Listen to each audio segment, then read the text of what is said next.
હા હા આવું છું. તમે રડતા હતા? અ, ના. મેં જોયું. હા, શું થયું છે? જોકે આવું પૂછવું તો ના જોઈએ, પણ ઘરમાંથી કોઈએ કંઈ કહ્યું છે? હવે કહેવા સાંભળવા માટે કંઈ બાકી જ નથી રહ્યું. તમને તો ખબર છે ને તમારા ભાઈએ શું કર્યું? હા, જાણું છું કે મારા ભાઈએ તમારી સાથે ચીટિંગ કર્યું છે, અને આવું માત્ર એણે તમારી સાથે નથી કર્યું. હકીકતમાં તો મારા ભાભી સાથે પણ એ જ કર્યું છે.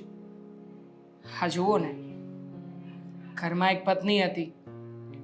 હા, બધી રીતે મારા ભાભી એને સાચવતા જ હતા, સરખી રીતે પ્રેમ કરતા હતા, પણ એમ છતાંય ના જાણે એક જ બાનું કે આ મને ગમતી નથી, આની સાથે ક્યારેય પણ હું ખુશ નહીં રહી શકું.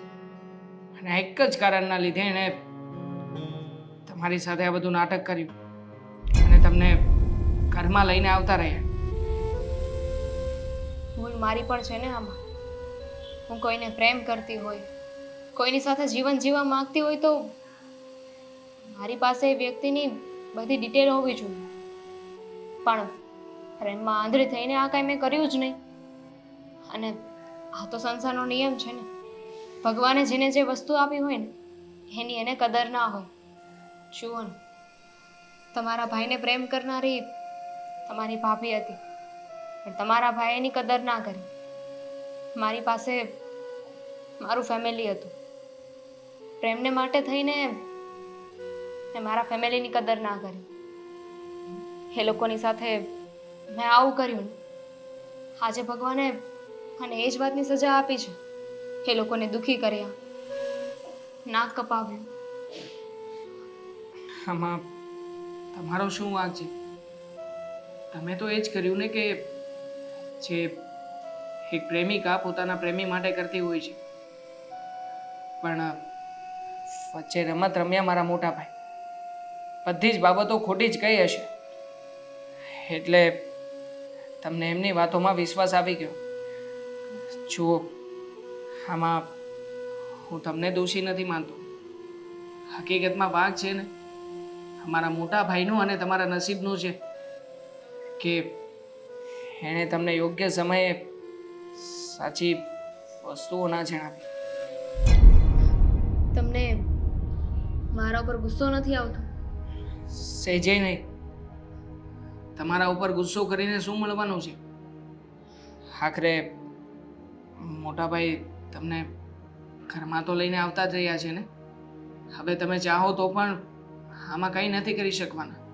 અને જો કે તમારો તો કંઈ વાંક પણ નથી, છતાંય આ બધું સહન કરી રહ્યા છો.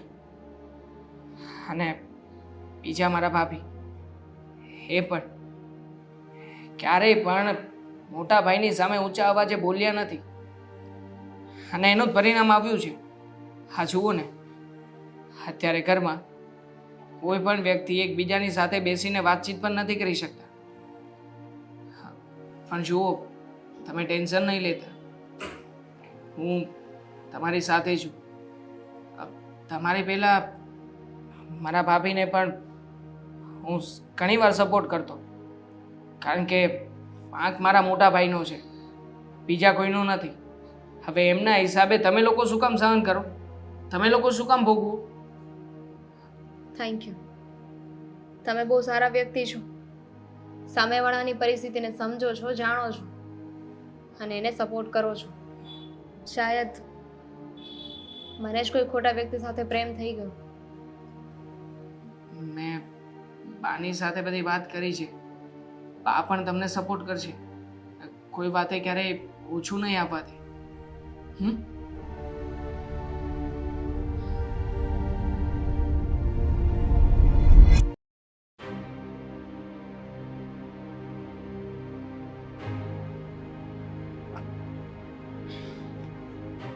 રોનક, તમારી સાથે વાત કરવી છે. મારે તારી સાથે કોઈ વાત નથી કરવી. મેં તને કહ્યું ને, તારે મારી સાથે કઈ વાત કરવાની જરૂર નથી હવે. પણ મારે વાત કરવી છે ને, અને તમારે સાંભળવી પડશે. હા, તો બીજું કોઈ ઓપ્શન તો છે નહીં મારી પાસે. કાન છે તો સંભળાશે તો ખરા જ. એટલે તમને જીભ આપી છે ભગવાને, તો બોલો. રોનક, દામિનીને ડિવોર્સ આપી દો. એના કરતાં હું તને ડિવોર્સ ના આપી દઉં? હા, તું મને ડિવોર્સ આપી દે ને. તું કહી દેજે ગામમાં કે મારો પતિ છે ને એક કેરેક્ટરનો સારો નથી, એ બીજી છોકરીને મારા ઘરે લઈ આવ્યો, મારો વાંક કાઢજે, પણ તું મને છૂટાછેડા આપી દે બસ. તમે સમજવાની કોશિશ કરો. એ છોકરી સાવ નિર્દોષ છે. અરે એને તો ખબર પણ નહોતી કે હું અહીંયા રહું છું આ ઘરમાં. તમે જૂઠું બોલીને લગ્ન કરીને લઈ આવ્યા છો. તમને તમારી ભૂલ ક્યારેય સમજાઈ નથી, એ જ તો વાંધો છે. એ તો વારસાગત છે ને. અમારા ઘરમાં છે ને કોઈને પોતાની ભૂલ સમજાતી જ નથી. કારણ કે બાએ પણ આવી જ રીતે જૂઠું બોલીને, તારા ખોટા ખોટા વખાણ કરીને, મને વચનો અને વાયદાઓ આપીને તારી સાથે મારા લગ્ન કરાવ્યા હતા. એમને તો પોતાની ભૂલનો અહેસાસ થતો નથી, તો પછી મને કઈ રીતે થાય? બધા કરે એવું આપણે પણ કરવું જરૂરી નથી હોતું. બધાથી અલગ વિચારો, સારું વિચારો ક્યારેક. હા, એ તો મને વિચાર આવ્યો જ નહીં. આપણે છે ને બધાથી અલગ વિચારીએ, એકદમ સારું વિચારીએ. જો દામિની ને હું પતિ પત્ની છીએ, એ તો રહેવાના જ છીએ. તું ને હું પતિ પત્ની છીએ, એ પણ રહેવા દઈએ. તું પણ મારી પત્ની અને દામિની પણ મારી પત્ની, બંને હળી મળીને રહો એટલે થઈ ગયું ને નવું. બધા કરે એવું આપણે નથી કરવું. રોનક, સમજવાની કોશિશ કરો. કોઈ નિર્દોષ વ્યક્તિને ખોટું બોલીને આપણા ઘરમાં રાખવું એ એક પાપ છે. હું તો જાણી જોઈને રહું છું, મને ખબર છે તમારા સ્વભાવની. પણ એને કોઈ વાત ખબર નથી. એ છોકરી ફસાઈ ગઈ છે આપણા ઘરમાં. આવે ફસાઈ ગઈ છે એટલે? હા, તું મારી સાથે વાત કરવા આવી છે કે મને બ્લેમ કરવા આવી છે? મેં કોઈ ફસાવી નથી. એને મેં પહેલા જ કહી દીધું હતું કે મારા લગ્ન થઈ ગયા છે. હા, છૂટાછેડાની વાતમાં હું ખોટું બોલ્યો હતો, પણ એ પણ કેવું કે છૂટાછેડા તો થઈ જ જવાના છે, એટલે એ પણ ખોટું ના કહેવાય. પણ ક્યારે થઈ જશે? હું આપીશ તો ને? હા, તો આપી દે ને. બોલ ને. તારે પૈસા લઈને છૂટાછેડા આપવા હોય તો હું 2-3 લાખ રૂપિયા આપવા પણ તૈયાર છું. પૈસા માણસની કમી પૂરી ન કરી શકે. હું અહીંયા રહું છું કારણ કે આ મારું પોતાનું ઘર છે, મારો પરિવાર છે. તમે મારા પતિ છો. રૂપિયાથી હું બધું ખરીદી નહીં શકું. પતિ પત્ની કોને કહેવાય એ ખબર પણ છે? પતિ પત્ની વચ્ચેનો સંબંધ કેવો હોય એનો ક્યારે અનુભવ પણ કર્યો છે આપણે? મેં તને ક્યારે પોતાની પત્નીનો દરજ્જો આપ્યો જ નથી, તો તું મને શું કામ પતિ માને છે? અને હું તો સાચું કહું છું, મારી જેવા વ્યક્તિ સાથે લાઈફ વેસ્ટ કરવા કરતાં હજી તો તું જવાન છે, સારી દેખાય છે, તને પણ બીજો કોઈ મળી જશે, એટલે તું તારા રસ્તે, હું મારા રસ્તે, બંને સુખી રહેશું. સાચું કહું છું, માની જા. નહીં માનું, ક્યારેય નહીં માનું. આજ નહીં તો કાલ તમારે જ માનવું પડશે કે તમે ખોટા છો. કોઈ પણ વ્યક્તિ સાથે દગો કરવો ને એ બહુ મોટી ભૂલ કર્યો છે. મેં દગો કર્યો છે. દામિનીને ખોટું કહ્યું અને મેં એના મોઢે પણ કબૂલ કરી લીધું છે કે એટલી મેં ભૂલ કરી છે, પણ મેં બીજી કોઈ ભૂલ નથી કરી. તને પ્રેમ નથી કરતો એ બાબતમાં હું ખોટું નથી બોલ્યો. દામિનીને પ્રેમ કરું છું એ બાબતમાં પણ હું ખોટું નથી બોલ્યો. બાએ મારા અને તારા લગ્ન જબરજસ્તી કરાવ્યા છે એ બાબતમાં પણ હું ખોટો નથી. અને તારા અને મારા વચ્ચે મનમેળ નથી એ બાબતમાં પણ હું સાચો છું. તો પછી હું ખોટો કઈ રીતે થયો? ડિવોર્સ વાળી વાતમાં. કારણ કે જો તમે પહેલા સાચું બોલ્યા હોત ને કે ઓલરેડી મારા ઘરમાં પત્ની છે, તો દામિની અહીંયા ક્યારેય ના આવત. વાત કરી છે અમે બંને, અને એને ચોખ્ખું જ કહ્યું છે કે એને કોઈ વાતની ખબર હોત ને તો આ પગલું ક્યારેય ન ભરત. તમે મારી વાત નહીં માનો ને તો કંઈ નહીં, એને પૂછી લો. એ તો કહેશે ને કે શું સાચું અને શું ખોટું. એ જ તો તકલીફ છે. આ તારા લીધે છે ને દામિની અને મારી વચ્ચે પણ ઝઘડા શરૂ થઈ ગયા છે. મને એમ કે એને આ ઘરમાં લાવીશ એટલે તું ચાલી જઈશ, પણ તું છે નફ્ફટ, એક નંબરની. ખબર નહીં શું કેવું. તારા માટે તો મારી પાસે શબ્દો પણ નથી. જતી પણ નથી. કેટલી ઠીક છે તું. આ ઘરમાંથી ચાલી નથી જતી. તારી નજર સામે હું તારી સોતન લાવ્યો તો પણ આ ઘરમાં પડી છો. હા, અને અહીંયા જ રહીશ. તમારી પાસે હજુ પણ સમય છે, એકવાર જોઈ લો, વાત કરી લો અને છૂટી કરો એ છોકરીને. દામિની આ ઘરમાંથી ક્યાંય નહીં જાય. જઈશ ને તો તું જ જઈશ મીરા. દામિની ક્યાંય નહીં જાય. જે હોય તે મને જ આવીને સલાહ આપે છે. પોતાની ભૂલ તો કોઈને દેખાતી જ નથી.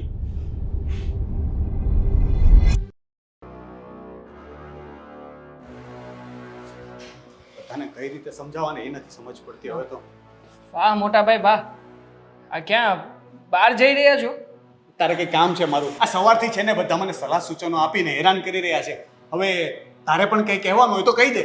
ના ના, ઘરને મારા વખાણ તું પણ કરી જ દે ને, બધા કરે છે. હા ના, હવે વખાણ કરવાનું ક્યાં કંઈ બાકી રહ્યું છે? તમે કામ જ એટલું સરસ મજાનું કર્યું છે, મતલબ કે સરપ્રાઈઝ આપી છે ઘરમાં એટલી મોટી કે હવે તો બોલવા માટે શબ્દો જ નથી મોટા ભાઈ. હા તો કંઈ નહીં, તો પછી ઊભો શું કામ રાખ્યો? જા ને તારું કામ કરીને જઈને. તો કામ કરીશ, પણ એક વાત કરવી હતી એટલા માટે તમને ઊભા રાખ્યા છે. અચ્છા, એટલે કંઈક તો તારી પાસે પણ છે ને? હા, બોલી દે. તું પણ કહી દે કે મોટા ભાઈ તમે ખોટા છો, તમે દામિની સાથે ખોટું કર્યું, તમે મીરા ભાભી સાથે ખોટું કર્યું, તમે બા સાથે પણ ખોટું કર્યું, તમે બધા સાથે ખોટું કર્યું, એમ કહી દે ને.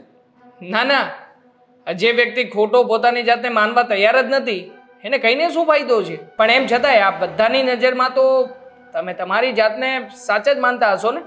હા તો હું સાચો જ છું. એક વખત પોતાની જાતને મારી જગ્યા પર રાખીને વિચાર. તને હું કોઈ એવી વ્યક્તિ સાથે લગ્ન કરવાનું કહું કે જેને તું પસંદ જ નથી કરતો, તને ખબર છે કે જીવનમાં ક્યારેય તું એને પ્રેમ નહીં કરી શકે, તો પણ તું એની સાથે લગ્ન કરીશ, અને લગ્ન પણ થઈ ગયા તો તું એને પ્રેમ કરી શકીશ, એની સાથે તારી આખી જિંદગી વિતાવી શકીશ? નહીં કરી શકું. હા તો પછી અને જિંદગી વિતાવી પણ નહીં શકું. પણ એમ છતાંય હા તમારી સિચ્યુએશનમાં કદાચ હું હોત ને તો તમારી જેવો ગાંડો ફેસલો તો ના જ લીધો હોત. આમ પણ આ તમે ક્યાં કોઈ બુદ્ધિવાળું કામ જ કર્યું છે?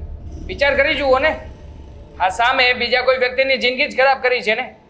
માનું છું કે કદાચ મને ન ગમે કોઈ સામેવાળું વ્યક્તિ તો એને છૂટું કરી દેત, ડિવોર્સ આપી દેત, પછી પણ હું મારી લાઈફ તો બિંદાસથી જીવી જ શકત ને. સલાહ આપવી છે ને, આ દુનિયામાં સૌથી ઈઝી જો કોઈ કામ હોય ને તો એ છે સલાહ આપવી.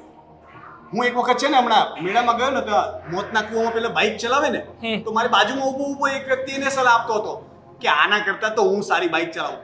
પણ એક વખત મોતના કૂવામાં ઉતરો ને ત્યારે ખબર પડે કે આમાં બાઇક ચાલે કેવી રીતે. એટલે તારું પણ કામકાજ એવું જ છે. તું મારી જગ્યા પર વિચારી નથી રહ્યો, તું છે ને ફક્ત સલાહ આપી રહ્યો છે. એક વખત મારી દ્રષ્ટિકોણથી જોઈશ ને તો તને ખબર પડશે કે મને અંદરથી કેટલું દુઃખ થાય છે જ્યારે તમે લોકો મારા વિશે આ બધું બોલો છો ને ત્યારે. ના ના, દુઃખ તમે શું કામ લગાવો છો? આ દુઃખ લગાવવા માટે બબ્બે પત્નીઓ તો લાવ્યા છો ને ઘરમાં. બંને પત્નીઓ રાતા પાણીએ રડી રહી છે. હા, તમારો જ પ્રતાપ છે ને, મતલબ કે તમારી તો કંઈ વાંક નથી, તમારી કોઈ ભૂલ નથી. આ તો એ બંનેનો વાંક છે કે બિચારીઓ પોતાના દુઃખે દુઃખી થઈ રહી છે. વાંક ફક્ત મીરાનો છે, અને એનાથી મોટો વાંક જો હોય ને તો એ બાનો છે. બાનો વાંક એ છે કે મીરા સાથે મારા લગ્ન કરાયા, અને મીરાનો વાંક એ છે કે આટલું બધું થયા પછી પણ એ નકટી આ ઘર છોડીને જતી નથી. કેમ તમારો વાંક નથી? હા, હાલમાં તમે જે દામિનીને પત્ની બનાવીને ઘરમાં લાવ્યા છો એની સાથે ખોટું બોલ્યા હતા એ તમારો વાંક નથી? આ તો મેં એ કબૂલ કરી લીધું ને, પણ આટલું જ ખોટું બોલ્યો હતો ને. હા, આટલું ખોટું એ ખોટું નથી, અને બીજા લોકો કંઈ પણ કરે છે તો એ ખોટું છે.